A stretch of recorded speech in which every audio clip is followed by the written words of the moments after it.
জীৱনটো কি?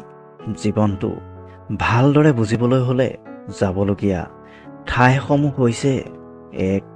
চিকিৎসালয়, ২. কাৰাগাৰখন, ৩. শ্মশান। চিকিৎসালয়লৈ গ'লে আপুনি উপলব্ধি কৰিব যে নিজৰ স্বাস্থ্যৰ বাহিৰে একোৱেই ধুনীয়া নহয়। কাৰাগাৰত আপুনি দেখিব যে স্বাধীনতাই আটাইতকৈ মূল্যৱান বস্তু। শ্মশানত আপুনি উপলব্ধি কৰিব যে জীৱনৰ একো মূল্য নাই। আজি আমি যিকণ মাটিত খোজ দিম সেইকণ মাটিত কাইলৈ আমাৰ চালি হ'ব। মানুহক প্ৰতাৰণা কৰি আজি আপুনি যিমানেই আনন্দ নকৰক কিয় সময়ে দিন আপোনাক সকলো উভতাই দিব। কাৰোবাৰ প্ৰতাৰণা কৰি আজিলৈকে কোনেও সুখী হৈ থাকিব পৰা নাই আৰু নোৱাৰেও, কাৰণ সময়ে নিজৰ গতিৰে প্ৰতিশোধ ল'বই। জীৱনত আগবাঢ়ি যাওক, কিন্তু আনক হেয় জ্ঞান কৰি নহয়। সময়ক ব্যৱহাৰ কৰক, কিন্তু অসৎভাৱে নহয়।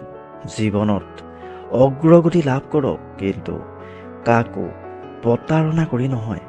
জীৱনটো উপভোগ কৰক, কিন্তু কাকো দুখ দি নহয়। জীৱনত সুখী হওক, কিন্তু কাৰো চকুত চকু পানী দি নহয়। যিগৰাকী নাৰীয়ে বহুত গভীৰভাৱে ভাল পাব জানে, সেই একেগৰাকী নাৰীয়ে কিন্তু ঘৃণা কৰিবও জানে। যিগৰাকী নাৰীয়ে অত্যাধিক খং উঠাৰ পিছতো নিজকে নিয়ন্ত্ৰণ কৰি সম্পৰ্ক এটা বচাই যায়, সেইগৰাকী নাৰী কেতিয়াবা কাৰোবাৰ জীৱনৰ পৰা চিৰদিনৰ বাবে হেৰাই যাব পাৰে। যিজনী নাৰীয়ে অলপতে কান্দে, সেই একেগৰাকী নাৰীয়ে গভীৰ আঘাতৰ পিছতো মনে মনে থিয় দিবও পাৰে।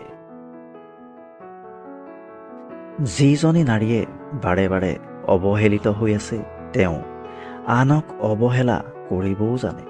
নাৰীক ইমান দুৰ্বল, সাহস নাইকিয়া, শক্তিহীন বুলি নাভাবিব। নাৰী ধৈৰ্যশীলা, নাৰী মমতাময়ী, কিন্তু এই নাৰীয়ে কেতিয়াবা হৈ পৰে দুৰ্গতি নাশিনী, শক্তিশালী। পঢ়া শুনা কৰিছে যদি জ্ঞানৰ বাবে কৰক, চাৰ্টিফিকেটৰ বাবে নহয়।